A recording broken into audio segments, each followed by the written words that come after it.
dan penuh kuasa. Terima kasih Tuhan. Haleluya Yesus.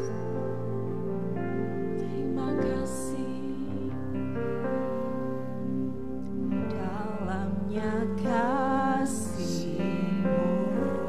Bapa,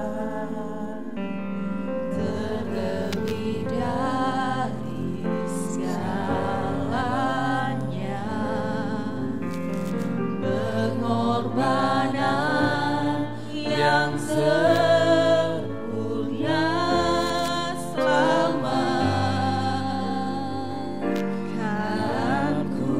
dengan darah-Mu yang tercurah Tuhan, dengan darah yang tercurah.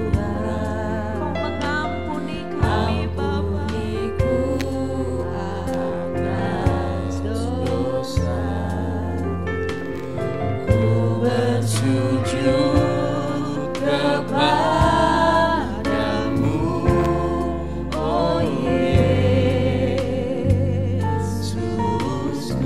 Dalamnya kasih-Mu Bapa, dalamnya kasih-Mu Bapa, terlebih dari segalanya, pengorbanan yang termulia selamatkanku. Dengan darah-Mu Tuhan, Kau mengampuni kami, dengan darah yang tercurah. Ampuniku atas dosa. Ku bersujud kepadamu, oh Yesusku. Engkau ku sembah, Kau yang terindah. Pulihkanku dengan darah-Mu. Engkau ku sembah, Bapa mulia. Seumur hidupku ku mau menyembah-Mu. Sembah Tuhan, Kau ku sembah, Kau yang terindah. Pulihkanku dengan darah-Mu. Engkau ku sembah, Bapa mulia.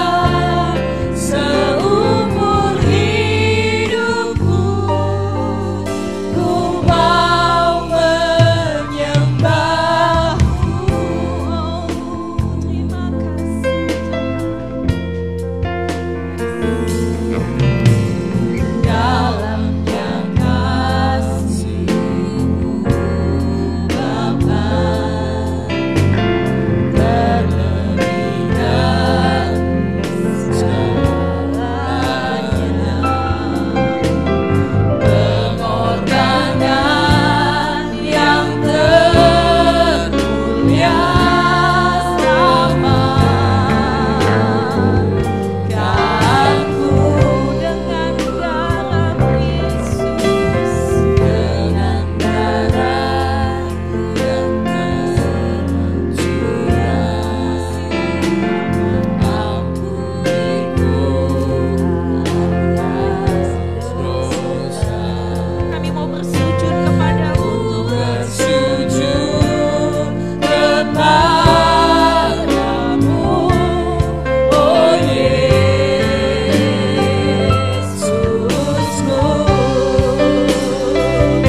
Engkau ku sembah, Kau yang terindah. Pulihkanku dengan darah-Mu.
Bapa, kami balas segala kebaikan-Mu. Selain kami memuji dan memuliakan Engkau Tuhan, karena Tuhan terlalu baik di hidup kami. Terima kasih Bapa. Terima kasih Tuhan Yesus. Oh Tuhan, terima kasih Tuhan.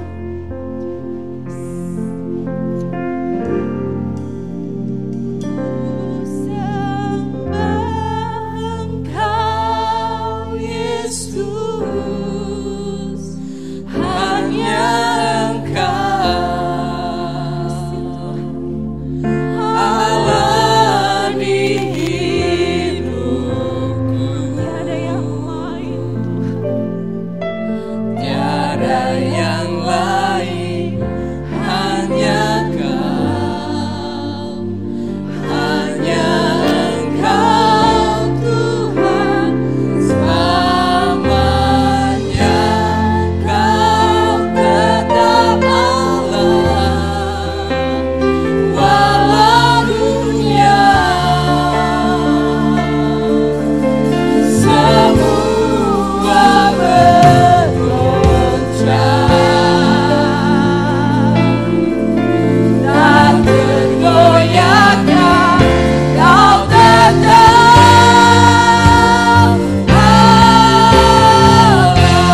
Haleluya, shalom. Sama-sama kita mau naikkan pujian syukur kita kepada Tuhan. Masuk hadiratnya dengan hati bersyukur. Haleluya.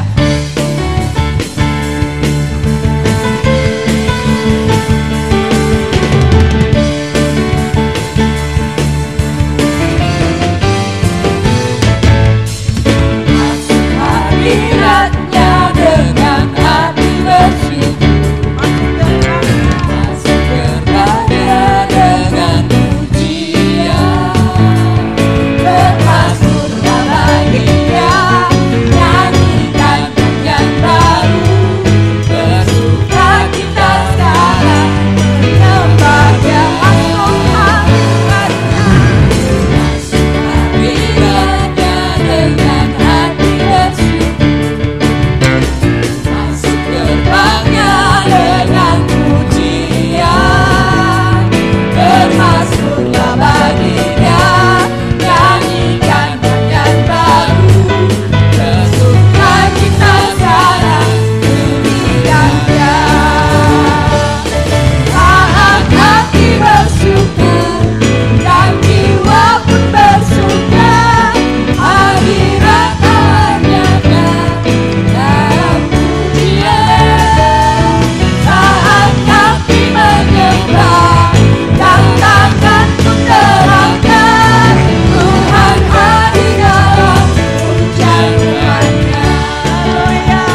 pernah berubah. Hatiku percaya, walau bumi bergoncang, gunung-gunung beranjak, namun kasih setiamu tak pergi dari. Haleluya. Tuhan selalu bersyukur, cintamu padaku takkan pernah berubah.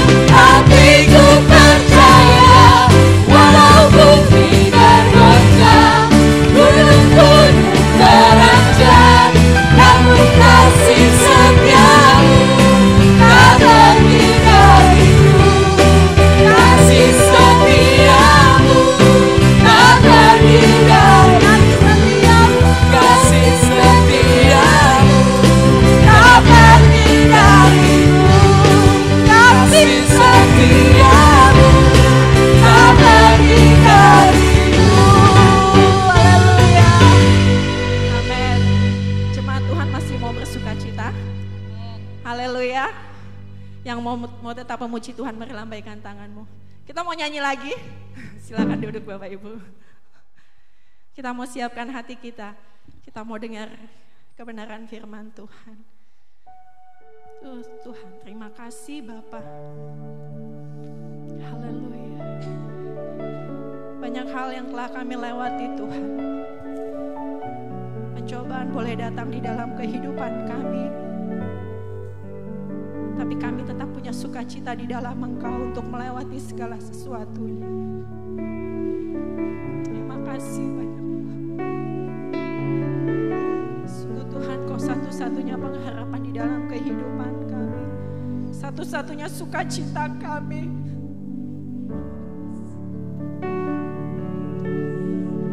Kau merisai kehidupan kami ya Allah.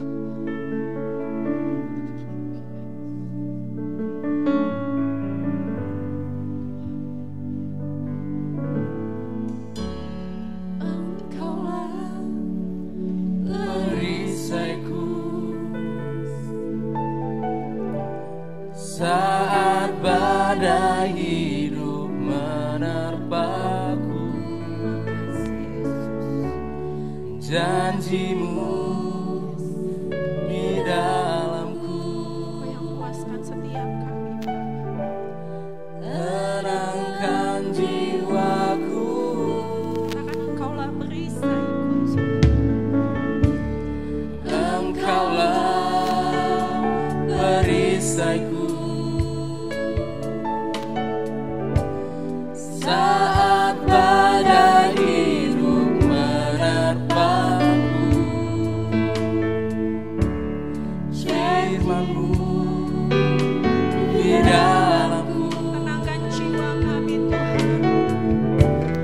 tenangkan jiwaku. Aku kan berdiri di tengah badai dengan kekuatan yang Kau berikan. Sampai kapanpun ku kan bertahan, karena Yesus selalu menopang hidupku. Yang pengharapan kami hanya di dalam Engkau Tuhan. Satu-satunya perisai di dalam kehidupan. Engkaulah perisaiku saat badai hidup menerpaku. Firman-Mu di dalamku tenangkan jiwaku. Bukan berdiri di tengah badai dengan kekuatan yang Kau berikan. Sampai kapanpun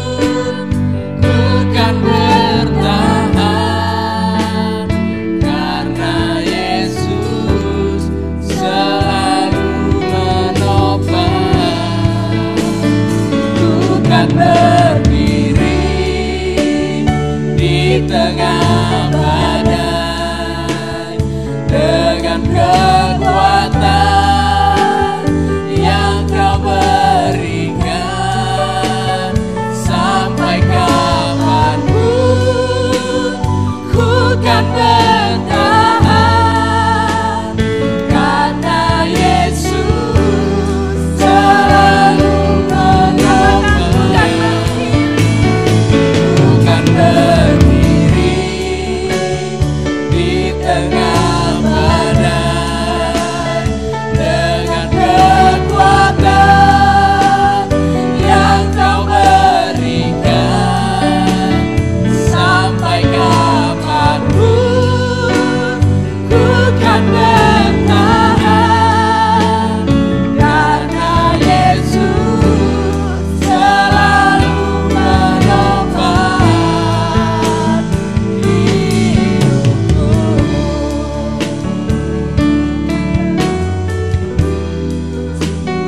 Ku kan bertahan, karena Yesus selalu menopang hidupku.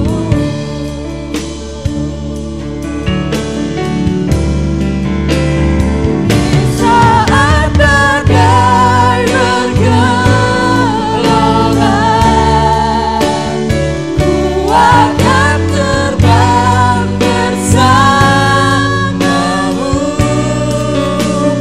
Bapa kerajaan dan semesta, ku tenang sebab Kau Saat badai bergelora, saya undang jemaat Tuhan bangkit berdiri. di saat badai bergelora,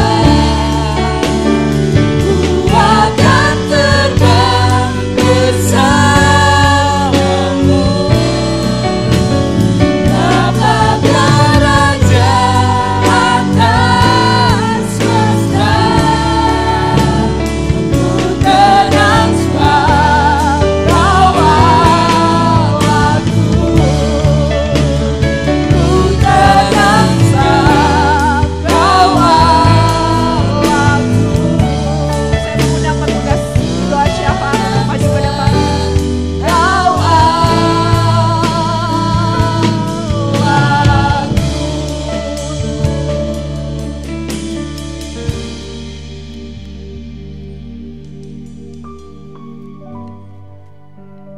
Mari kita bersatu hati untuk pokok doa. Yang pertama, Tuhan memberkati pemerintah agar berhasil melakukan pengembangan ekonomi berbasis kemaritiman, mengingat potensi besar Indonesia dalam bidang kelautan. Yang kedua, berdoa agar jemaat Tuhan supaya Tuhan memberikan kesukaan berdoa, mencari Tuhan dengan sungguh. Mari kita bersatu hati berdoa Tuhan. Bapa, terima kasih Tuhan buat pagi ini Tuhan. Kami sungguh merasakan kasih-Mu Tuhan, hadirat-Mu Tuhan, menjamah setiap kehidupan kami ini Tuhan. Tuhan yang memberikan kekuatan kepada setiap kami pribadi lepas pribadi Tuhan, untuk bertahan di tengah pandemi COVID-19 ini Tuhan. Kami percaya Tuhan terus campur tangan dalam kehidupan kami pribadi lepas pribadi Tuhan. Terima kasih Bapa. Kami mau terus berdoa buat bangsa dan negara kami Indonesia nih Tuhan. Mulai dari Bapak Presiden kami Tuhan, Bapak Presiden Jokowi Tuhan. Bahkan terlebih khusus Tuhan untuk sektor kemaritiman Tuhan, di bidang kelautan Tuhan. Kami mau berdoa Tuhan, biar Tuhan memberkati bangsa kami Tuhan, melalui potensi kelautan yang ada Tuhan, agar setiap kementerian yang terkait Tuhan, memberikan kebijakan yang baik dan benar Tuhan, untuk dilaksanakan Tuhan, untuk kemakmuran bagi bangsa dan negara kami itu Indonesia Tuhan. Negara yang terdiri dari berbagai-bagai macam pulau Tuhan. Kami percaya Tuhan, mulai potensi ini Tuhan, Indonesia akan menjadi negara yang maju Tuhan, di tahun-tahun mendatang Tuhan. Setiap anak-anak Tuhan yang terlibat Tuhan, boleh mencurahkan setiap isi pikiran, ide-ide yang kreatif, terobosan-terobosan yang baru dalam bidang ini Tuhan, agar Indonesia menjadi negara yang berdaulat atas kelautan ya Tuhan, berdaulat atas setiap pulau-pulau yang terluar sekalipun Tuhan. Melalui TNI Angkatan Laut Tuhan, juga Tuhan memberikan hikmat kepada pemimpin TNI tersebut Tuhan, agar menjaga bangsa Indonesia ini Tuhan di bidang kelautan ya Tuhan, menjaga dari segala macam kecurangan-kecurangan Tuhan, pencurian-pencurian Tuhan. Bahkan anak Indonesia sendiri yang boleh berdiri di atas bangsa ini Tuhan, untuk memajukan setiap perekonomian ya Tuhan, mulai dari Sabang sampai Merauke Tuhan. Kami percaya Tuhan, mendukung bangsa ini Tuhan menjadi negara yang maju Tuhan. Kami juga berdoa Tuhan buat jemaat-Mu di tempat ini Tuhan, mulai dari anak-anak sekolah minggu Tuhan, remaja, pemuda Tuhan, pasutri muda, parubaya, bahkan usia lanjut Tuhan. Agar Tuhan memberikan hati yang terus ingin berdoa, sujud menyembah Tuhan dengan sungguh-sungguh Tuhan. Kami percaya Tuhan, biar Tuhan sendiri yang melawat setiap jemaat yang ada di tempat ini Tuhan, agar kasih Tuhan tak pernah habis-habisnya dalam kehidupan kami sekalian ini Tuhan.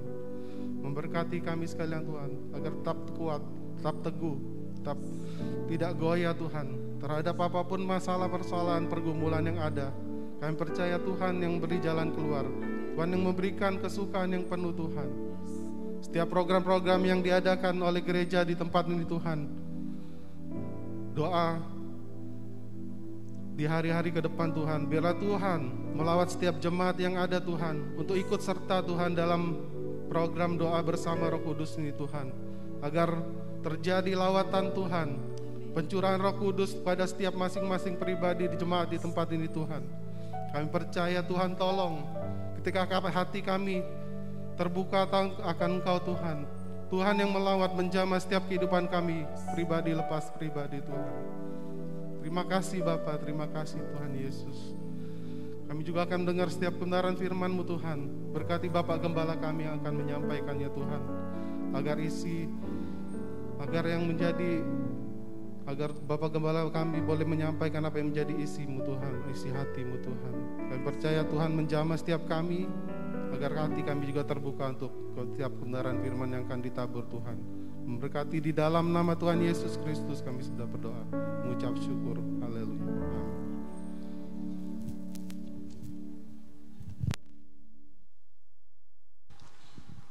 Shalom Bapak Ibu Saudara, baik yang di gereja maupun yang di rumah-rumah.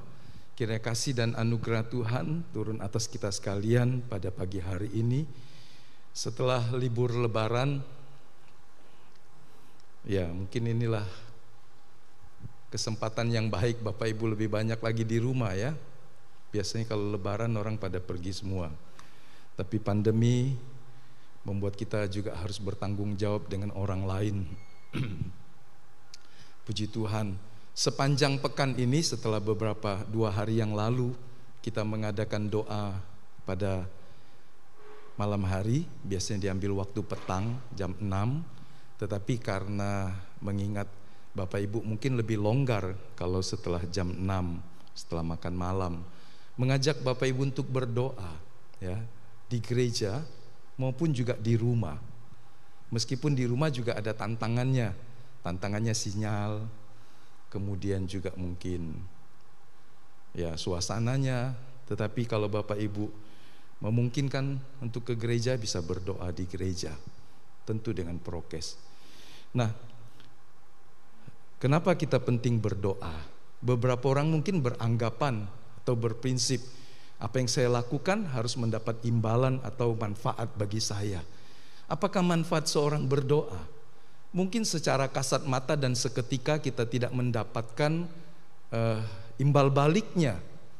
Tetapi saya ingin berkata, apapun yang berhubungan dengan Tuhan, entahkah ibadah kita, kebaktian kita, pelayanan kita, doa-doa kita, penyembahan kita secara pribadi maupun bersama-sama, pada hakikatnya adalah sebuah penghormatan kepada Allah, pengagungan yang tertinggi, mengakui Dia sebagai pribadi yang layak untuk menerima kehormatan dan pujian.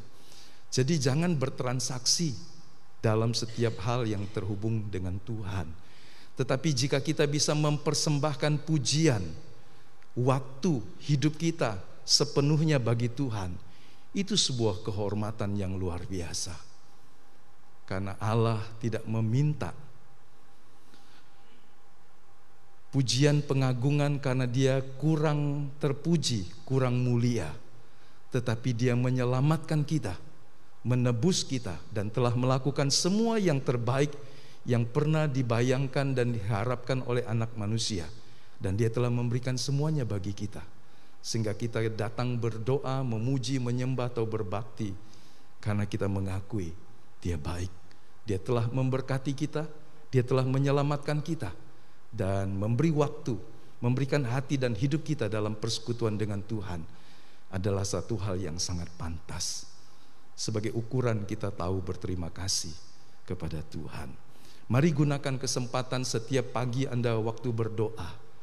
Jangan hanya meminta dan menganggap doa adalah meminta.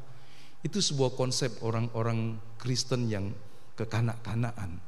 Tapi bagaimana Anda bisa berkata, ketika saya menyembah Tuhan, saya memberikan pujian, pengagungan bagi Dia, bukan karena Dia kurang mulia, tetapi karena Dia telah menebus kita. Amin Bapak Ibu. Bedanya sangat besar. Ada orang senang dipuji, senang diagungkan, karena dia haus pujian. Dia tidak merasa berharga kalau tidak dipuji. Berbeda dengan Tuhan, dia termulia, dia pribadi yang agung. Dan kalau kita memuji dia, bukan karena dia haus pujian seperti pribadi yang banyak ditemui dalam hidup sehari-hari, tetapi karena dia memanggil, memilih kita. Sehingga kita bisa berkata adalah sebuah kehormatan untuk dapat memuji, menyembah Tuhan. Sikap ini akan membuat kita jadi orang yang tulus dalam semua hubungan kita dengan Tuhan. Yang paham katakan amin Bapak Ibu. Ya, puji Tuhan. Jadi tidak saja ketika kita bersama-sama, tapi setiap hari, setiap waktu ketika kita menyembah Tuhan. Nah, pagi hari ini saya menyampaikan sebuah kebenaran yang mungkin sekali lewat tidak terlalu menarik perhatian bagi sebagian orang, tapi saya ingin kita mendalaminya. Tentang Kristus. Kristus Yesus Tuhan kita itu pribadi yang berharga mahal bagi yang percaya. Judul ini diambil dari satu kalimat yang Rasul Petrus sampaikan setelah ia mengutip perkataan Yesaya, nabi dalam perjanjian lama. Sebelumnya saya mau mengambil contoh seorang yang bernama Charles Spurgeon. Dia seorang yang hidup pada 1834 sampai 1892. Dia seorang tokoh yang menjadi tokoh kebangunan rohani di Inggris pada abad-abad yang lampau. Ketika 1 tahun setelah dia bertobat, dia kemudian diajak untuk melayani sekolah minggu, sehingga dia menjadi guru sekolah minggu, membantu pelayanan sekolah minggu. Umur 16 tahun, jadi dia bertobat di umur 15 tahun. Mungkin kita berkata, terlalu mudahkah seorang bertobat? Terlalu beliakah seorang bertobat di usia belasan? Tidak. Orang-orang yang dipakai Tuhan dan terus konsisten sepanjang hidupnya adalah orang-orang yang telah mengenal Tuhan, mengalami Tuhan oleh didikan orang tuanya ataupun oleh peristiwa-peristiwa tertentu dari sejak usia dini. Jadi kalau Anda punya adik, punya anak, cucu, didik mereka dari sejak muda supaya mereka hidup berkenan kepada Tuhan. Dan dia juga seorang yang menjadi anggota dari Asosiasi Pengkhotbah Awam atau Lay Preacher Association. Kemudian satu waktu pemimpinnya menugaskan dia berkhotbah di sebuah pertemuan umum. Dia guru sekolah minggu, sekarang suruh khotbah. Dan ketika dia pergi bersama dengan temannya, di sepanjang jalan dia berpikir. Karena temannya berkata, kalau kau nggak khotbah, nggak ada kebaktian, nggak ada firman Tuhan loh. Jadi kamu, wah dia juga gugup ya. Masih baru kenal Tuhan, maksudnya baru lahir baru bertobat, tapi suruh berkhotbah. Di sepanjang jalan itu dia berpikir, Mungkin aku bisa menceritakan sedikit kepada Tuhan, kepada jemaat tentang kebaikan dan kasih Kristus.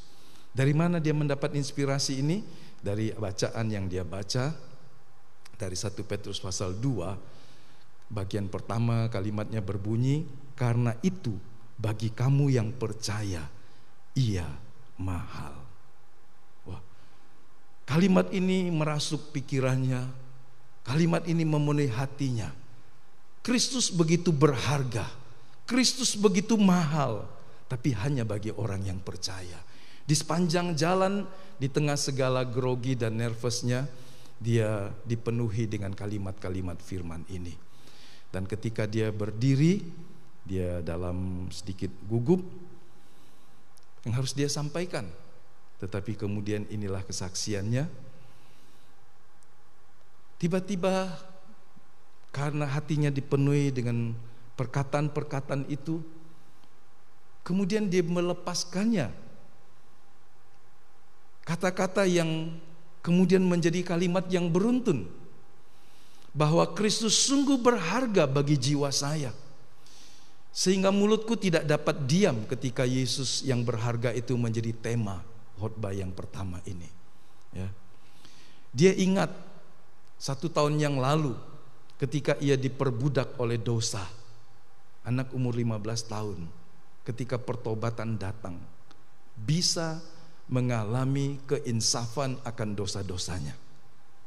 Dosa apa sih yang dibuat oleh anak umur 15 tahun dari lahir sampai 15 tahun dibandingkan dosa saya dan saudara jika Anda baru bertobat di umur 30, jika Anda baru sungguh-sungguh dengan Tuhan di umur 50, jika Anda baru berbalik kepada Tuhan di umur 60 tahun. Tentu semakin banyak hari yang kita jalani, semakin banyak dosa yang kita buat. Tapi anak yang berumur 15 tahun ini menyadari kejahatannya, kekerasan hatinya, pemberontakannya kepada Tuhan. Karena orang tuanya orang yang saleh, yang mendidik dia dengan firman Allah, tetapi dia tidak menyerahkan hatinya kepada Tuhan. Perbudakan akan dosa yang membuat dia begitu takut, mengingatkan dia ketika satu waktu dia ada di bibir jurang api neraka, dan itu menyiksa hati nuraninya. Seringkali Allah memakai rasa takut akan penghukuman, akan penghakiman kekal untuk membuat kita datang kepada Tuhan. Ada banyak cara orang datang kepada Kristus. Salah satunya ketakutan akan penghukuman yang kekal. Benarkah? Semua benar. Ada orang dalam sakitnya, dia diingatkan Tuhan dan berbalik. Ada orang di tengah kebangkrutan, kesusahan, kerusakan rumah tangganya, atau rasa frustrasi hidupnya, dia bisa datang kepada Tuhan. Ada banyak cara yang Tuhan pakai untuk memanggil anak-anaknya. Jangan persoalkan. Kadang-kadang ada orang tidak punya penyebab utama yang sensasional. Hanya karena dia setiap waktu, setiap hari dia diajak orang tuanya berdoa, dan kemudian tertanam imannya. Jadi jangan mempersoalkan kalau Anda tidak memiliki pengalaman-pengalaman tertentu yang berbeda dengan orang lain. Paham maksud saya Bapak Ibu? Ada orang mungkin tidak mengalami peristiwa-peristiwa yang sangat sensasional atau luar biasa, tetapi dia bertekad untuk mengasihi Tuhan dan mengalami perubahan dalam hidupnya. Siapa yang pernah merasa tersiksa hati nuraninya, membayangkan neraka yang kekal, dan Anda ada di bibir jurangnya?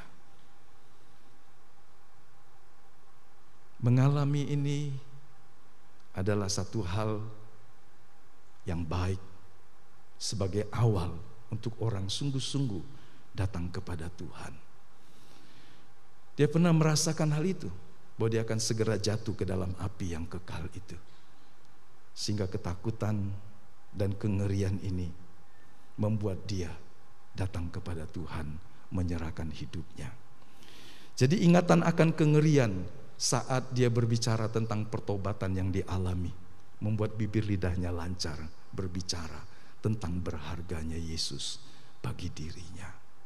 Kalau setiap kita mengalami Tuhan dalam peristiwa hidupmu, entahkah sesuatu yang sudah lama ataupun baru terjadi, Roh Kudus yang ada di dalam Anda akan mendorong Anda berkata-kata tentang kebaikan-kebaikan Dia, seperti Spurgeon mengalaminya. Bahwa Sang Juru Selamat telah memungut saya seperti puntung dari api dan menempatkan saya di atas batu karang dan menempatkan sebuah nyanyian baru dalam mulut saya. Dari ketakutan, dari kejahatan dan pemberontakan, dari keluhan dan persungutan, dari dalam mulut bibirnya telah keluar nyanyian baru bagi Tuhan. Nyanyian baru apa? Nyanyian syukur. Nyanyian yang mengedepankan dan mengetengahkan Tuhan sebagai pusat kehidupan dan penolongnya. Anda harus membiarkan Roh Kudus memberikan nyanyian baru dalam hatimu. Mungkin tidak dengan irama seperti para aransemen mengaransir nada-nada, tapi setidaknya nyanyian baru bermakna. Ada sesuatu yang mengagungkan Tuhan. Sasaran dan fokus hidup Anda sudah berubah dari dosa, dari diri sendiri, dari ketakutan yang kekal, berganti kepada pribadi Juru Selamat yang hidup. Itu nyanyian baru, makna dari nyanyian baru. Jadi remaja yang berusia 16 tahun ini menyampaikan sebuah khotbah yang pertama dalam hidupnya. Betapa berharganya Yesus. Kenapa ini menjadi sebuah ilustrasi dalam khotbah ini? Saya ingin mengajak kita untuk mengingat kembali di hati dan hidup Anda, apakah Kristus berharga? Berharga mahal.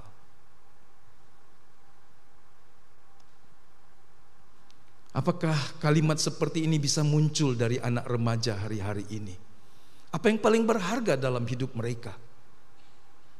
Apakah ini muncul dari hati yang tulus dalam kehidupan manusia modern yang dipenuhi dengan segala benda-benda yang memikat hatinya? Apakah Kristus masih tetap berharga dalam hidupmu? Lebih daripada kita menganggap materi, uang, kekayaan, karir jauh lebih berharga dari semuanya. Bagaimana kita bisa sampai kepada sebuah pengertian dan keinsafan bahwa betapa berharganya Kristus lebih dari semua yang kita bayangkan. Ini menjadi sesuatu yang harus dipersoalkan. Siapa yang mempersoalkannya? Anda sendiri. Mari mempersoalkan dirimu. Apakah Kristus menjadi pribadi yang begitu berharga dalam hidupmu? Lebih dari semua.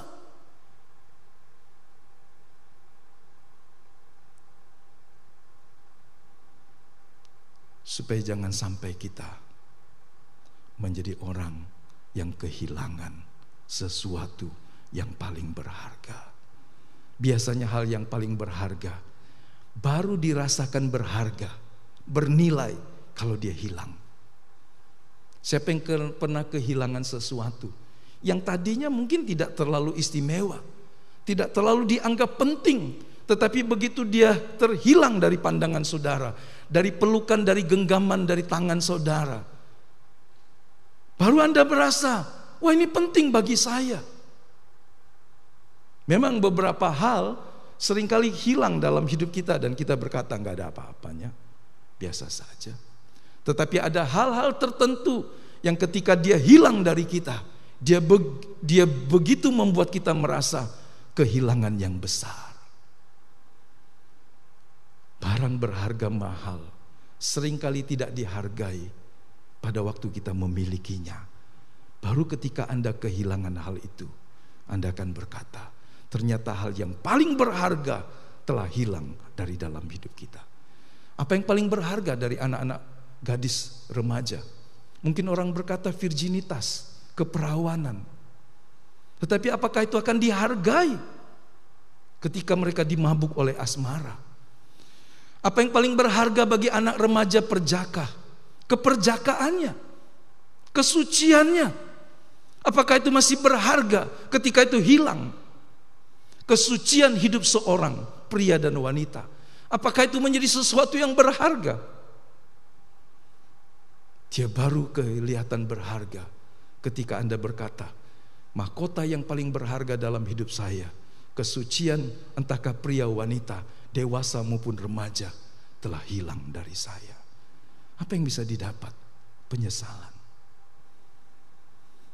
Tetapi lebih dari sekedar keperjakaan dan keperawanan, saya ingin berkata, Kristus yang menyucikan hidup kita adalah sesuatu yang paling berharga dalam hidup kita. Kita baca sedikit atau banyak. Atau saya ingin ajak ayat yang kelima saja ya, atau ayat yang keempat saja, karena nanti saya membutuhkan waktu lebih banyak. 1 Petrus pasal 2 ayat yang keempat, dan datanglah kepadanya batu yang hidup itu, yang memang dibuang oleh manusia, tetapi yang dipilih dan dihormat di hadirat Allah. Sebab ada tertulis dalam kitab suci. Kita baca sama-sama Bapak Ibu. Sesungguhnya aku meletakkan di Sion sebuah batu yang terpilih, sebuah batu penjuru yang mahal, dan siapa yang percaya kepadanya tidak dipermalukan. Mengapa saya mengajak kita membaca? Karena supaya Anda jangan jadi penonton, saudara. Kadang-kadang ketika kita hanya melihat, kita akan kehilangan sesuatu yang lebih berharga. Karena melihat hanya sebagian. Tapi ketika Anda melihat dan memperkatakan firman, Anda mendapat lebih banyak. Bapak Ibu yang di rumah, saya minta Anda tidak hanya menonton dalam ibadah, tapi ikutlah. Betul? Boleh lihat yang di rumah? Vmix memudahkan kita untuk melihat seketika. Ya kan? Anda bisa melihat yang di rumah. Jangan hanya menonton kami di gereja ya, tetapi juga ikut berbakti meskipun di rumah. Yang setuju katakan amin. Mari kita lihat responnya. Bisa mengangkat tangan? Kecuali freeze mungkin karena sinyal. Ya, ada yang masih tutup? Ya, masih tutup ya. Yang masih tutup itu mungkin masih melakukan kegiatan yang lain, atau malu wajahnya diperlihatkan. Oh ya, ada lagi? Yang sudah mandi, sudah cantik, sudah ganteng. Oke, boleh lihat lagi? Ya. Ada lagi? Ya. Hanya masih ada berapa lagi? Ya, lagi? Ya. Lagi? Ya, bukan bermaksud mau absen, tapi saya hanya ingin supaya kita tidak menonton kebaktian. Apa beda menonton dan berbakti? Kalau menonton kita hanya menjadi penonton saja, pasif. Tapi ketika kita ikut di dalamnya, Anda bisa menikmati sukacitanya. Sehingga seandainya Anda di rumah berbakti lewat Zoom meeting, biarlah Allah juga memberkatimu. Bukan sekedar hanya ikut ritual, wah saya sudah kebaktian. Ya. Apalagi kalau hanya memakai streaming yang dari gereja tidak bisa melihatnya. Banyak orang dengan kesadaran dan kedewasaan yang sangat rendah, meskipun bertahun-tahun Kristen, menyamakan ibadah seperti hal-hal yang lain. Tapi saya mendorong kita, ketika kita di gereja, ketika kita mengikuti kebaktian, karena bukan seminar, biarlah kita dilihat oleh Tuhan sebagai pribadi yang juga ikut di dalamnya. Nah, mari kita kembali kepada bacaan ini. Saya mengajak yang di rumah juga membaca ya. Kecuali Anda sedang ada di jalan raya. Ayat yang ke-7. Karena itu bagi kamu yang percaya, ia mahal. Tetapi bagi mereka yang tidak percaya, batu yang telah dibuang oleh tukang-tukang bangunan telah menjadi batu penjuru, juga telah menjadi batu sentuhan dan suatu batu sandungan.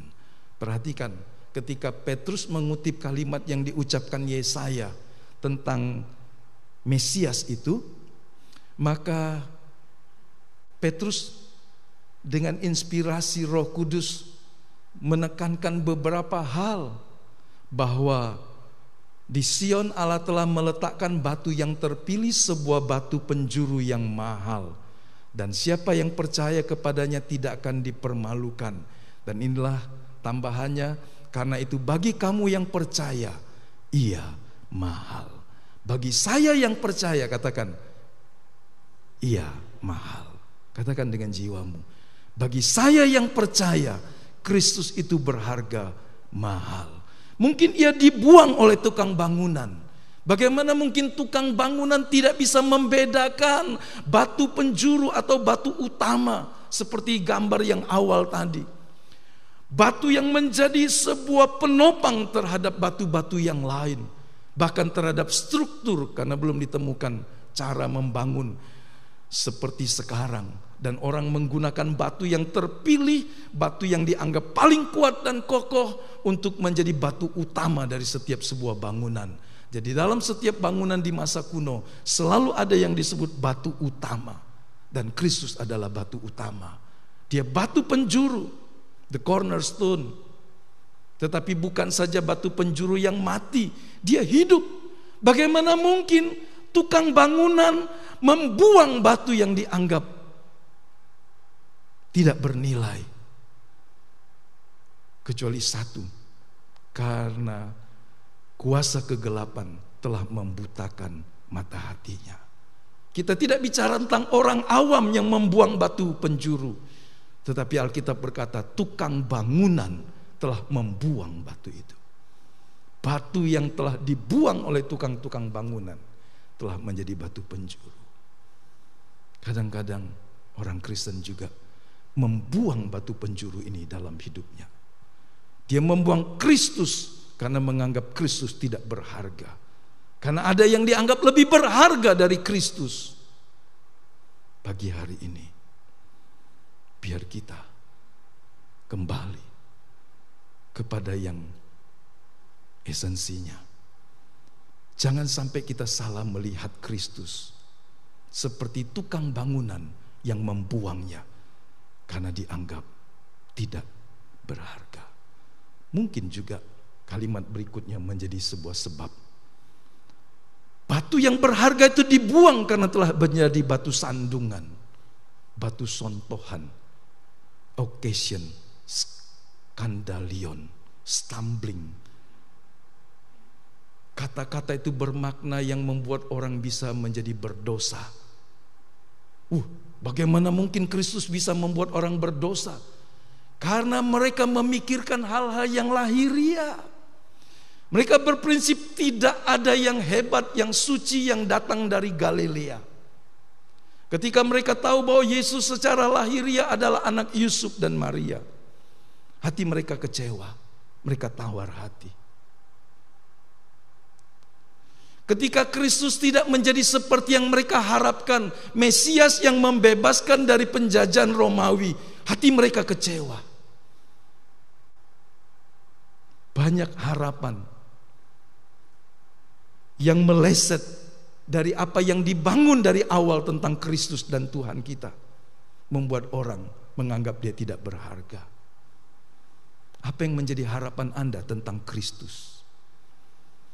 Apakah dia seperti seorang tukang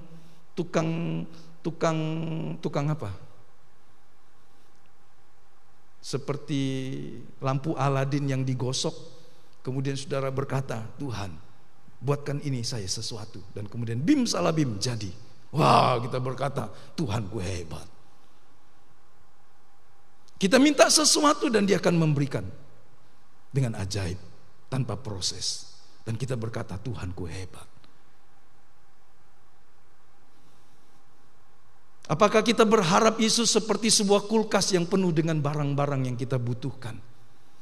Atau dia seperti sebuah lemari obat, yang obat apa saja kita bisa dapat dan dari dia, dan seketika kita jadi sembuh? Apakah dia hanya seorang tukang pembuat mujizat, seorang tukang penyembuh, tukang penjawab doamu? Saya gunakan kata tukang. Apakah dia sekedar itu dalam hidup seseorang, sehingga ketika dia menahan dan menunda jawaban doa bagimu, sehingga ketika dia tidak memberi apa yang kau minta, kau merasa kecewa? Itulah yang terjadi di antaranya. Mengapa tukang-tukang bangunan yang bicara tentang pemimpin agama dan mayoritas orang Yahudi di zaman itu menolak Yesus dan berkata, salibkan dia. Mereka kecewa karena Kristus yang mereka harapkan berbeda dengan Kristus yang datang. Siapa yang salah? Apakah yang datang atau yang mengharapkan? Ayo, yang datang yang salah atau yang mengharapkan yang berbeda yang salah? Yang di rumah mungkin agak payah. Yang di gereja aja. Siapa yang mau membantu? Gak ada sanksinya, saudara, tenang aja. Yang salah yang datang atau yang mengharapkan? Yang mengharapkan. Karena mengharapkan lebih dari apa yang Allah maksudkan. Mengharapkan tidak seperti yang Allah katakan. Mereka menantikan Mesias pembebas jasmani yang datang. Mesias pembebas dosa, pembebas dari maut, pembebas dari iblis. Bagi mereka, karena beranggapan lebih penting hidup sekarang, Mesias yang membebaskan dari dosa, maut dan iblis tidaklah berharga. Mereka lebih menantikan dan menghargai jika datang pembebas secara jasmani, pahlawan yang mengangkat senjata dan mengusir pasukan Romawi dari tanah Palestina di mana mereka tinggal. Singkat kata, mereka melihat Mesias dari sudut pandang manusia biasa. Tapi yang datang adalah Allah, penyelamat. Apa yang tidak bisa dilakukan manusia dan para nabi sebelumnya, dilakukan Yesus. Berarti dia melakukan jauh lebih besar. Tapi mata manusia telah digelapkan oleh keinginan yang sempit dan dangkal dan fana. Sehingga mereka membuang Mesias itu. Berapa banyak orang membuang Kristus dalam hidupnya di masa modern ini. Orang yang menyingkirkan Tuhan dan menganggap dia tidak penting dan tidak berharga. Karena mamon lebih penting. Mamon dengan lebih mudah menggeser Kristus dalam hidup manusia modern. Sehingga mencari mamon dan memuja mamon dan semua rentetan ikutannya dianggap sesuatu yang paling diutamakan oleh manusia masa kini. Sehingga Tuhan berkata, kau tidak bisa mengabdi kepada Tuhan dan kepada mamon. Pagi ini mari kita membuat pilihan yang benar. Kita perlu mamon, tetapi mamon bukan segalanya. Apakah ada yang belum tahu tentang mamon? Bukan mamanya Simon. Jangan ada yang tanya nanti, mamon itu apa mamanya Simon? Bukan. Ya. Ada sebagian orang yang percaya pada Alkitab, tapi Kristus tidak berharga bagi mereka.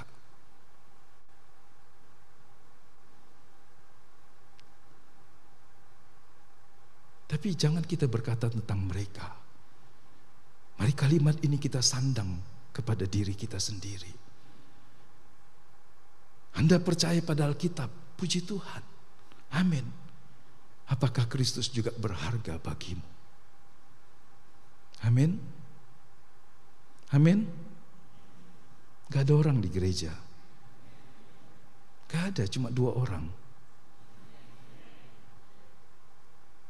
Tidak adanya amin bukan sebuah afirmasi buat saya, tapi hanya khawatir kalau saja Anda tidak mengerti yang dimaksudkan.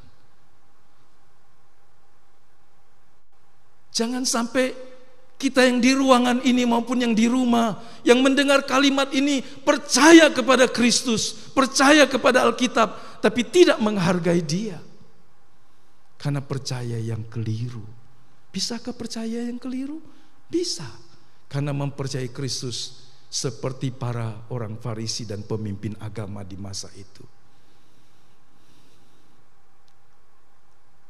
Sebelum kita diinsafkan akan dosa, Anda tidak akan pernah merasa perlu untuk sungguh-sungguh percaya kepada Yesus.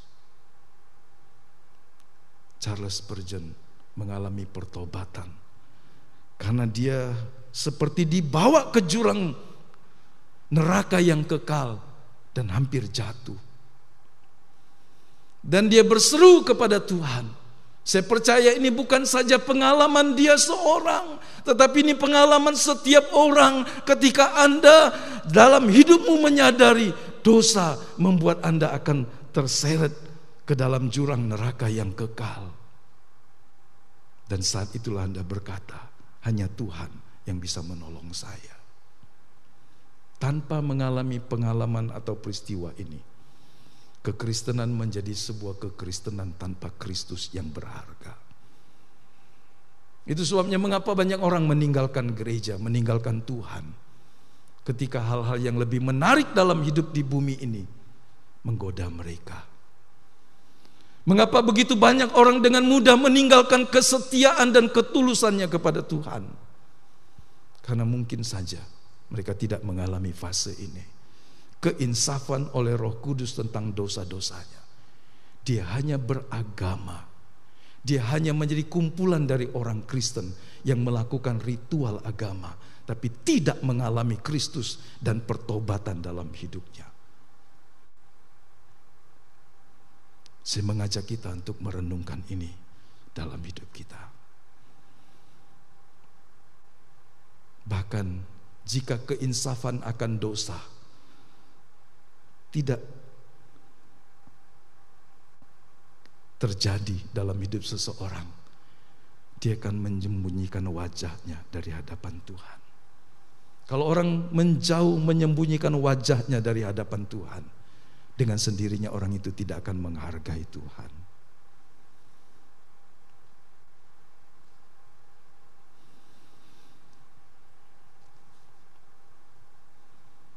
Tetapi ketika Roh Kudus menginsafkan akan pemberontakan dan kejahatan dan dosa-dosa yang kita sudah perbuat, Anda bisa seperti pengalaman Yehezkiel. Anda merasa malu dengan dirimu. Saya tidak ingin minta Anda mengangkat tangan, tapi saya ingin Anda merenungkannya. Pernahkah Anda mengalami fase seperti ini? Ketika Anda diingatkan Roh Kudus tentang dosa dan pelanggaranmu, Anda merasa malu. Saya memperhalusnya dengan kata merasa jijik dengan dirimu sendiri. Kalimat itu ada dalam kitab Yehezkiel. Sehingga engkau jijik dengan dosa dan perbuatanmu.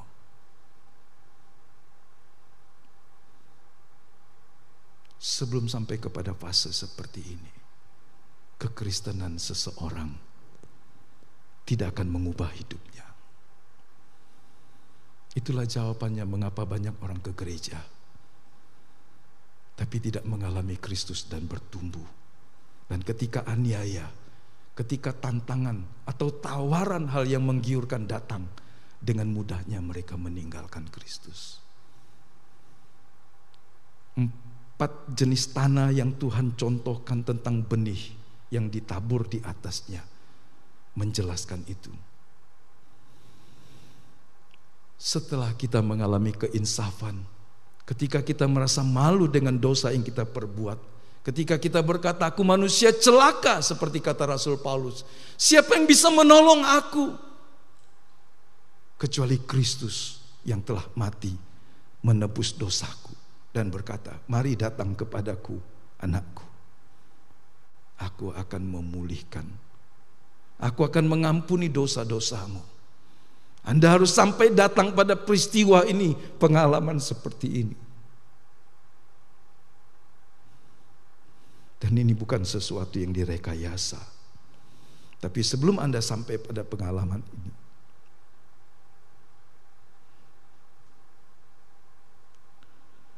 Anda tidak akan menghargai Tuhan.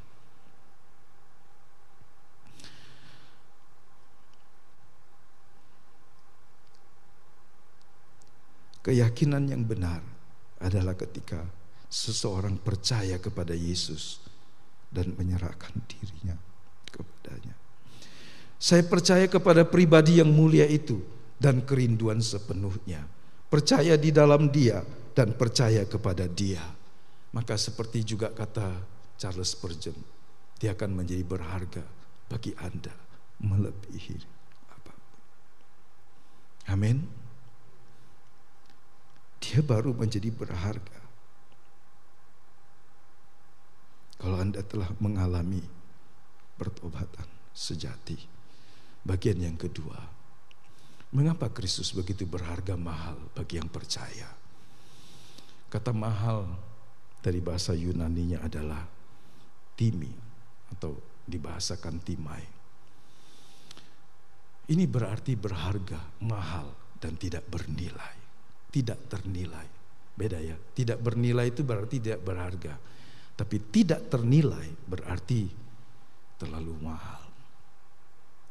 Hanya ketika Anda merasa bahwa Anda terhilang dalam dosa dan datang kepada Yesus dan percaya kepadanya, hanya setelah itu Anda akan melihat bahwa dia sendiri tidak ternilai harganya dengan berharga. Sangat berharga maksud saya, D-nya salah ketik. Sangat berharga dan mahal. Baru setelah itu Anda berkata, ya juru selamatku. Anda pernah mendengar nyanyian lama ini yang digubah abad-abad lampau. For he is so precious to me. Karena dia sangat berharga bagiku.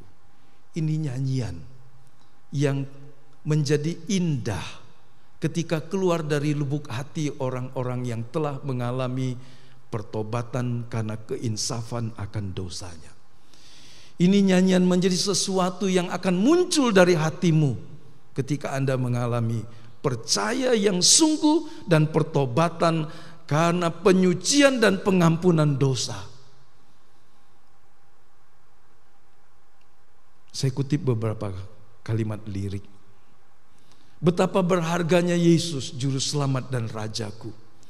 Pujian bagi dia sepanjang hari, hingga pengangkatan ku nyanyikan. Kepadanya dalam kelemahanku, karena kekuatan ku dapatkan. Karena dia begitu berharga bagiku. Karena dia begitu berharga bagiku. Karena dia begitu berharga bagiku. Di bawah langit ini penebusku mengetahui karena dia begitu berharga. Saudara, nyanyian ini dinyanyikan oleh Martin Luther ketika dia mengalami Roma pasal 1, 15, 16. Nyanyian ini dinyanyikan pengkhotbah tersohor abad lampau Whitefield, John Bunyan, John Wesley, dan beribu-ribu orang lainnya. Menyanyikan nyanyian ini, betapa Yesus sangat berharga setelah mereka mengalami keinsafan oleh Roh Kudus. Jadi Anda pun bisa menjadikan ini sebuah nyanyian indah dalam hidup. Amin. Bahwa Yesus berharga bagimu. Ketika Anda berkata atau pikiran-pikiran lain datang dalam hidupmu, kalahkan itu dengan kalimat, Yesus terlalu berharga, lebih dari semua. Anda tidak akan berbuat dosa ketika Anda memperkatakan, Kristus yang telah menebusku lebih berharga dari semua. Anda tidak akan menyerahkan hidupmu kepada penguasa dunia zaman ini kalau Anda berkata, Kristus berharga bagiku lebih dari semua. Seorang John Trapp berkata begini, Yesus adalah madu di mulut, musik di telinga, dan sukacita dalam hati. Amin. Mari kita katakan ini bersama-sama, saudara. Yesus adalah madu di mulut, musik di telinga, dan sukacita dalam hati. Ayo bergembira dong kalau Kristus ada dalam hatimu. Coba tengok kiri kanan. Benarkah? Benarkah itu Bapak Ibu? Tengoklah kiri kanan. Kalau mukanya masih sedih karena THR belum cair atau yang lain, atau karena tidak liburan, atau karena apa, tengoklah dan katakan, kalau Yesus berharga di hatimu, di hidupmu, engkau memiliki madu di mulutmu, sehingga kata-katamu manis dan benar. Bukan manis palsu, tapi manis yang menyehatkan. Musik di telinga, sehingga yang kau dengar adalah nyanyian pujian bagi Tuhan, dan sukacita dalam hati. Ayo yang bersedih, apapun penyebabnya. Anda yang tertekan dengan persoalan, apapun persoalannya, Anda berkata, Yesus adalah madu di mulutku dan musik di telinga dan sukacita dalam hatiku. Amin. Ya, ayo kita lihat seperti apakah Dia yang adalah berharga itu.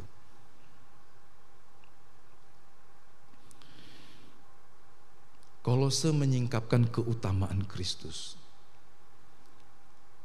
Kalau tidak terlihat, Bapak Ibu baca di Alkitab Kolose 1:15 sampai seterusnya. Ia adalah gambar Allah yang tidak kelihatan, yang sulung, lebih utama dari segala yang diciptakan. Karena di dalam Dia telah diciptakan segala sesuatu yang ada di sorga dan yang ada di bumi, yang kelihatan dan yang tidak kelihatan, baik singgasana maupun pemerintah maupun penguasa. Nah, ayat 15 bagian terakhir ini dipakai oleh saksi Yehova dan ajaran sesat lainnya untuk berkata Yesus adalah ciptaan. Karena kalimatnya berkata, Ia adalah gambar Allah yang tidak kelihatan, yang sulung, itu dianggap. Nah, mulai dari yang sulung dan kalimat lebih utama dari segala yang diciptakan. Jadi Yesus itu cuma ciptaan yang lebih utama, ciptaan yang sulung. Dia tidak melihat kalimat pertamanya, gambar Allah yang kelihatan. Jadi Allah yang tidak nampak itu ada di dalam Yesus. Kebenaran yang pertama tidak ditekankan, tapi cuma diambil kalimat yang sulung, lebih utama dari segala yang diciptakan. Jadi Yesus termasuk yang diciptakan. Tapi perhatikan ayat 16. Sama-sama kita baca.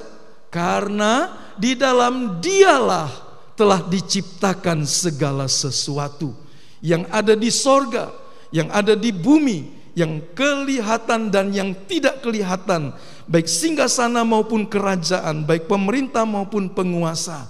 Kalimat ini, segala sesuatu diciptakan oleh Dia dan untuk Dia.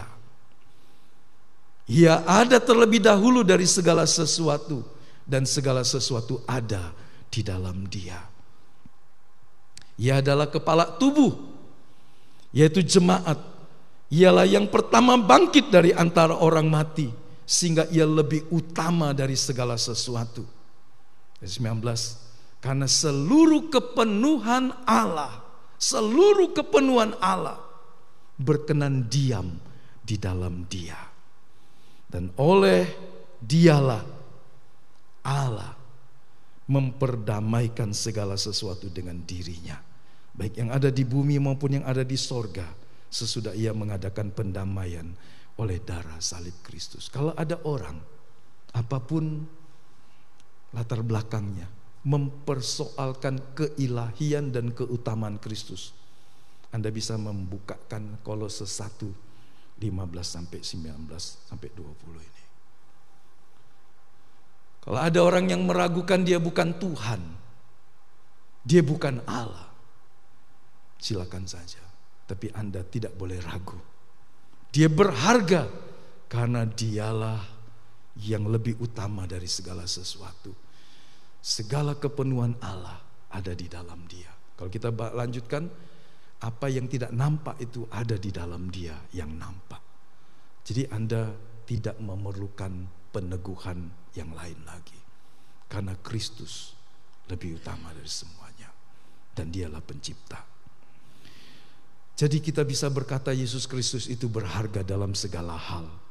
Berharga karena Ia tidak dapat dibeli, karena Ia tidak ternilai. Berharga karena Ia tidak dapat dibandingkan. Dia mutlak istimewa, satu-satunya. Karenanya Filipi pasal 2 berkata, namanya di atas segala nama, sehingga kepada nama itu setiap lutut akan bertelut dan setiap lidah akan mengaku. Kalau ada orang meragukan dan tidak mempercayainya hari ini, itu urusannya. Tapi Anda yang percaya kepadanya, Dia mahal dan berharga karena Dia satu-satunya penebus. Kisah Rasul 4:12 berkata, di bawah kolong langit ini tidak ada nama lain selain nama Yesus yang olehnya manusia bisa diselamatkan. Kita tidak punya pengantara yang lain. Orang suci manapun juga tidak ada. Pendiri agama manapun tidak ada kecuali Yesus, pengantara satu-satunya yang bisa mengantar kita kepada Bapa. Berharga karena ia tidak dapat hilang. Karena sekali engkau percaya kepadanya, engkau tak akan pernah kehilangan dia. Amin. Kecuali Anda yang menjualnya, kecuali Anda yang menggadaikannya, seperti Yudas menggadaikan Tuhannya dengan 30 keping uang perak. Tapi barusan saja setelah dia memegang 30 keping uang perak, penyesalan datang dan dia melemparkan kembali uang itu. Kadang-kadang begitu jahatnya, bukan kadang-kadang, selalu begitu jahatnya iblis, membuat orang menjadi buta. Tapi seketika juga, tidak waktu lama, Yudas sadar dia telah melakukan hal yang salah, menjual gurunya dan Tuhannya. Dan dia berkata, untuk apa uang ini? Tadinya uang itu bisa membuat dia beli ladang, beli kebun, beli ternak, bikin perusahaan dan seterusnya. Cukup berharga. Tapi kemudian dia sadar, tidak ada apa-apanya. Dia telah kehilangan dia. Saul, raja yang hebat itu, telah kehilangan Allah dalam hidupnya. Karena Alkitab berkata dengan jelas, Tuhan meninggalkan Saul. Daud ketika dia jatuh dalam dosa, dia menangis. Dia berkata, jangan buang rohmu daripadaku. Dosa merusak hubungan kita dengan Tuhan. Ketidakpedulian, ketidaktaatan, ketidakpercayaan merusak hubunganmu dengan Tuhan. Jangan sampai Anda yang membuang, meninggalkan Tuhan. Tapi dari pihak dia, engkau tidak akan pernah kehilangan. Maria ketika memilih duduk di kaki Tuhan dibanding repot yang lain, Tuhan berkata, Maria telah memilih yang terbaik, yang tidak akan pernah diambil daripadanya. Apakah Anda memilih seperti Maria?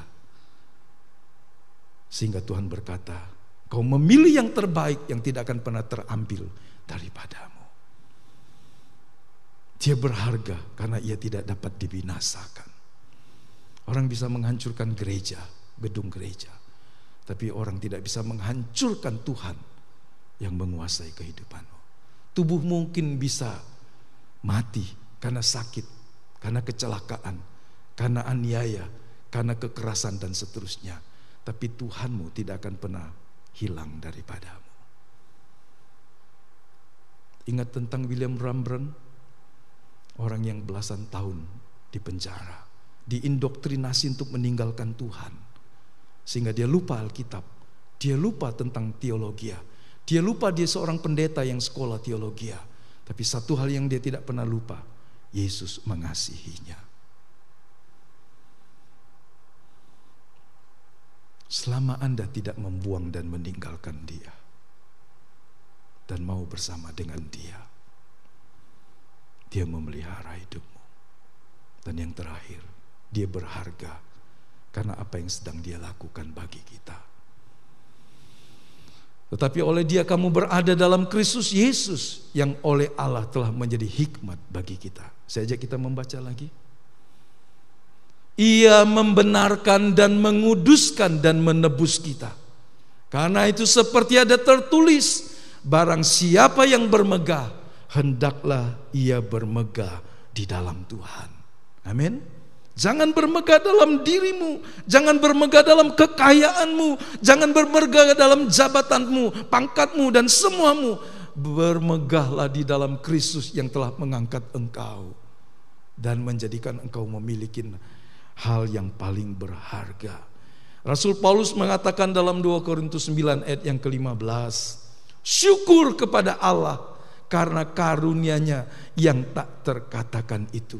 2 Korintus 9 ayat 15. Kita kemarin sekilas membaca tentang karunia-karunia Roh Kudus di Kisah Rasul 12, atau nanti besok kita baca Kisah 1 Korintus 14 tentang bagaimana mempraktekkan karunia-karunia yang hebat itu. Dan karunia yang hebat dapat membuat orang jadi sombong. Orang merasa hebat karena punya karunia bahasa roh. Orang merasa hebat karena punya karunia iman. Orang merasa hebat dan jadi sombong karena memiliki karunia-karunia mungkin lebih dari orang lain. Karenanya 1 Korintus 13 berkata, semua karunia itu harus dioperasikan dengan kasih. Dan dalam kasih tidak ada kesombongan. Kalau Anda bisa melakukan hal-hal yang hebat dalam pekerjaanmu, dalam rumah tanggamu, dalam karir, dalam pelayanan, jangan sombong. Itu karunia pemberian Roh Kudus dalam engkau. Amin. Karena kalau kita mulai sombong dengan apa yang Allah percayakan dalam hidup kita, itu berbahaya. Tapi karunia terbesar dari karunia-karunia roh adalah karunia yang tak terkatakan.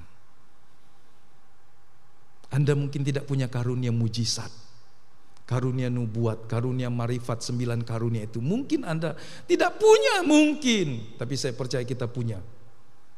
Karunia marifat, karunia hikmat. Seketika.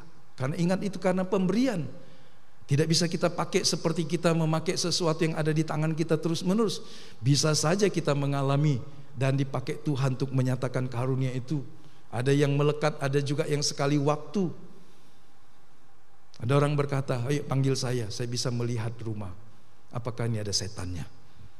Kemudian saya ajak lagi, Pak pergi ke gudang saya, ada setannya enggak? Ada orang seperti dukun Kristen.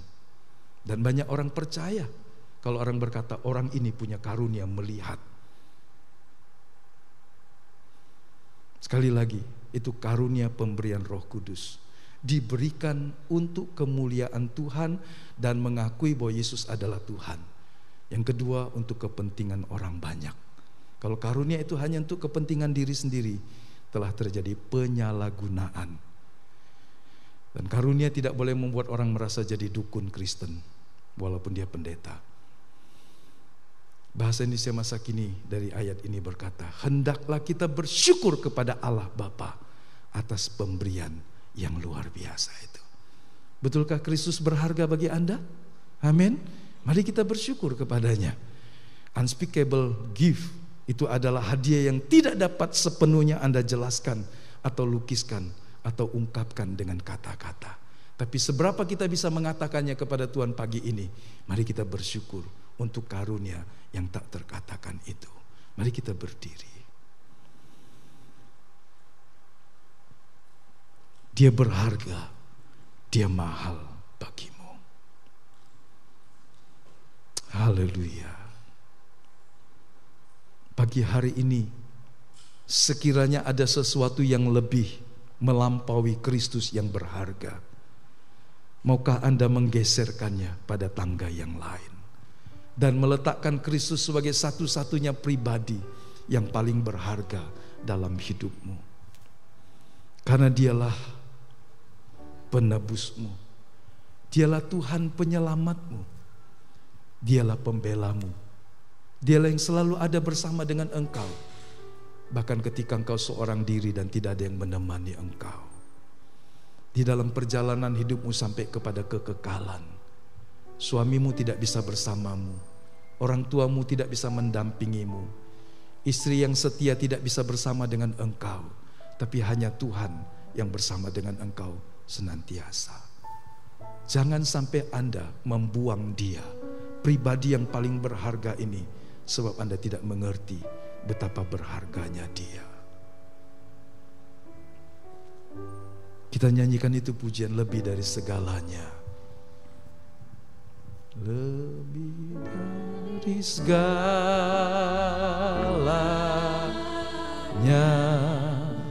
ku ingin Kau Tuhan, emas perak dan permata tiada artinya.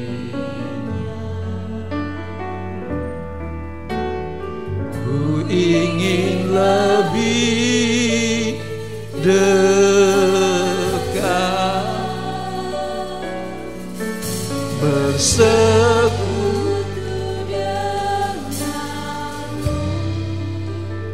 jadikanku hamba setia kepadamu. Panggil Aba ya Bapa. Aba Bapa,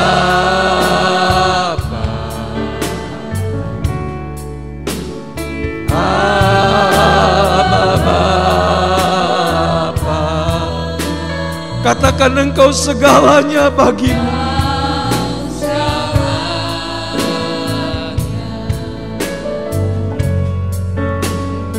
Bagimu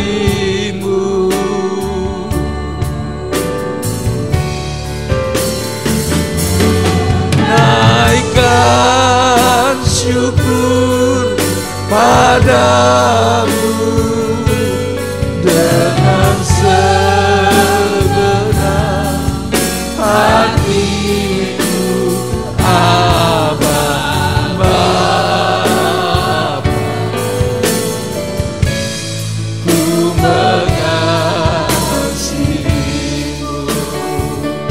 Nyanyikan sebagai nyanyian baru yang muncul dari hati yang terdalam. Sungguhkah dia pribadi yang berharga dalam hatimu? Sungguhkah engkau merindukan dia lebih dari semua? Dia sungguh lebih dari emas dan perak, karena dia mengasihimu dengan nyawanya sendiri. Dia mengasihi engkau apa adanya. Dia memberi hidupnya bagimu.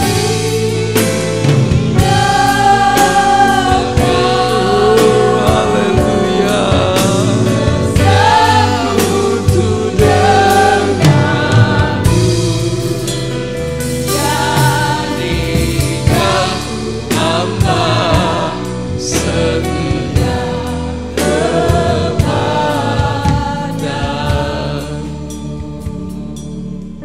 Sebelum kita tutup dalam doa, di tempat Anda masing-masing, di gereja maupun di rumah,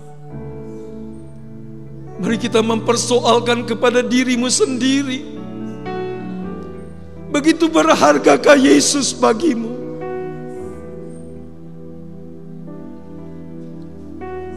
Dia yang telah menebus engkau, Dia yang telah memberikan nyawanya bagimu. Dia sungguh mengasihimu. Adakah kesetiaanmu kepada Tuhan bercabang kepada yang lain?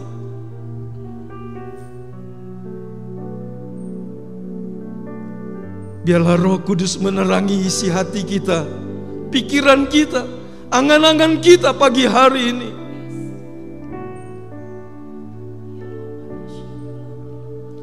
Mari menjadikan Tuhan sebagai pribadi yang terutama, karena memang Dia yang terutama. Dia pencipta dari segala sesuatu. Semua dijadikan oleh Dia dan untuk Dia. Maukah engkau berkata dan mengakui kepada Tuhan, Dia sungguh berharga bagimu.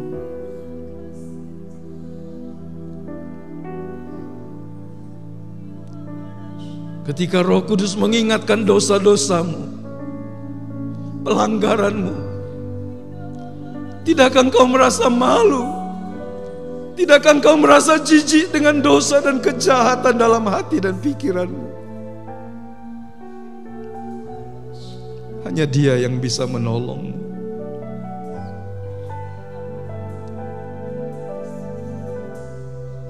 Ketika kengerian maut, penghukuman kekal menguasai hidupku dan hidupmu, berpaling kepada Tuhan dan berseru kepadanya. Pagi hari ini, terimalah karya Roh Kudus, penginsafan akan dosa-dosamu. Mungkin bukan dosa-dosa besar, membunuh dan melakukan hal-hal yang besar. Tapi ketika engkau hidup bagi dirimu sendiri, ketika engkau tidak peduli dengan orang lain, ketika engkau mementingkan keinginan dagingmu daripada kesucian Allah, ketika engkau memilih untuk melakukan keinginan-keinginan hatimu yang mendukakan hati Tuhan.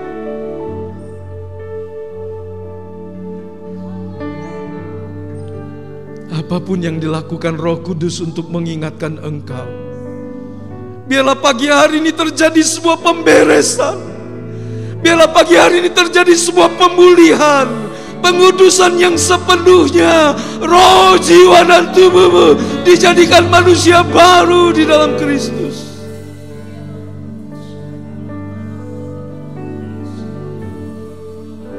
Berseru kepada Tuhan, dan Dia membasuh engkau dengan darah-Nya yang kudus.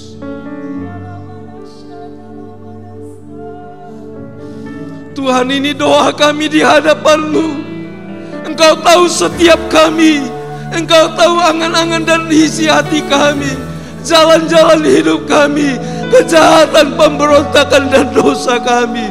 Tetapi pagi hari ini kami mau Tuhan menghapus kami, melepaskan kami dari jerat maut, dari kemunafikan, dari keegoisan, dari kekerasan hati, kesombongan, ketidakpedulian, ketidaksucian, semua hal yang jahat di mata Tuhan. Basuh kami dengan darah yang kudus. Sucikan kami dengan darah-Mu yang kudus, ya Tuhan. Tidak ada seorang pun yang meninggalkan kebaktian pagi ini tanpa mengalami sesuatu yang ilahi dalam hidupnya.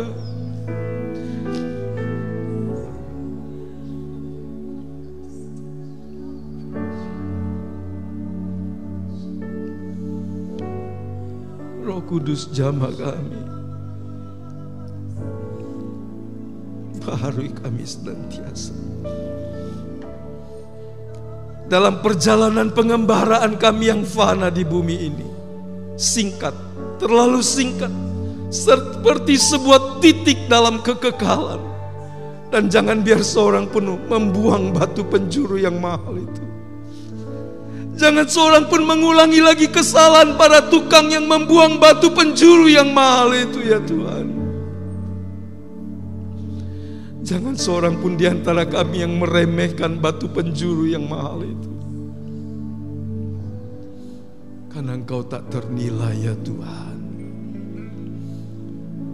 Lembutkan hati kami, hancurkan setiap kekerasan dan ketidakpercayaan kami.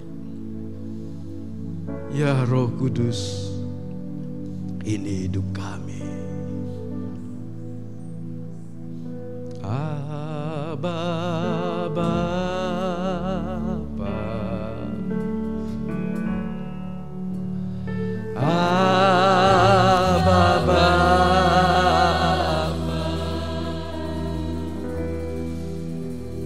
Kau segalanya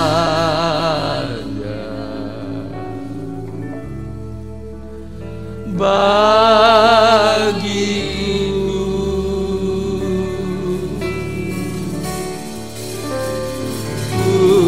Naikkan syukur padamu dengan segenap hatiku, Aba Bapa, ku mengasihimu. Sekali lagi katakan, lebih dari segalanya, lebih dari segalanya,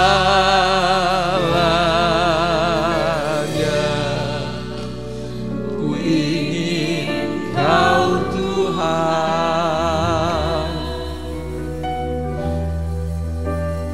Mas, perak dan permata tiada arti. Ku ingin lebih dekat lagi, lebih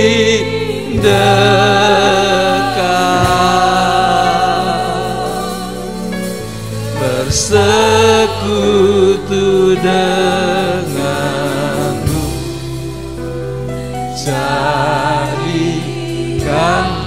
hamba sekenan kepadamu. Jadikan ku hamba berkenan kepadamu. Jadikan hamba berkenan kepadamu.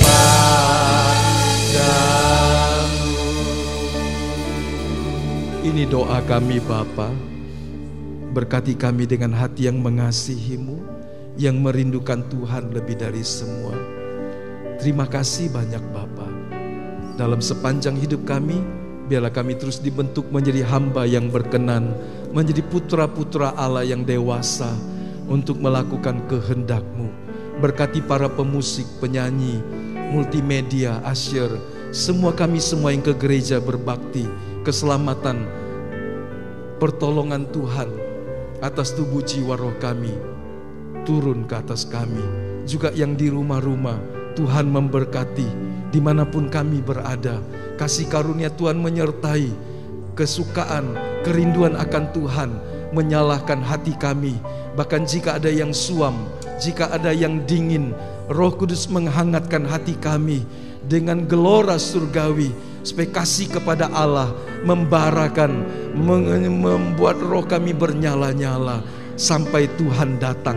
Berkati segenap hidup kami, pujian penyembahan, persembahan-persembahan syukur kami, persembahan kasih kami, semuanya bagi kemuliaan nama-Mu. Kami mengucap syukur di dalam nama Yesus.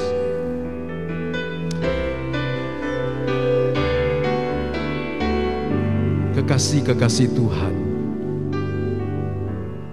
terimalah berkat dari Allah Bapa, kasih karunia dari Tuhan Yesus Kristus, persekutuan penyertaan pengurapan Roh Kudus, memampukan kita untuk hidup berkenan kepada Allah dan setia sampai di ujung jalan kita, sampai kita dibawa masuk ke rumahnya yang kekal di dalam kerajaan sorga yang mulia. Haleluya, haleluya, amin.